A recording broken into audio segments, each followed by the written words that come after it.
Yung mga payat ibig sabihin niyan, kinakailangan medyo baguhin natin ang kanilang patuka para kumarga sila ng katawan o muscles para gumanda ang kanilang katawan. So, ito ang pwede niyong gawin. Pwede kayong gumamit ng mga nakikita ninyo na mga high proteins power pellets dyan sa market, no? Pero, konti lang. Yung iba, kung gusto nyo makatipid, pwede na yung mga chick boosters.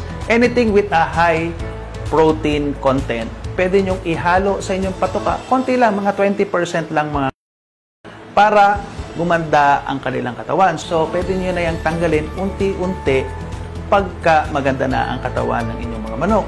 Isa pang pwede nyong ilagay mga amino acid soluble na inilalagay sa tubig ng inyong mga manok. Yung amino acid na yan, mga kasama, is the one responsible para gumanda ang katawan ng inyong mga manok.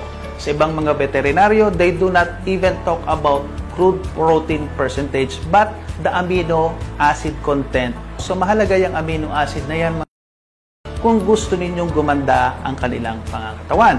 And syempre mga OP naman ito.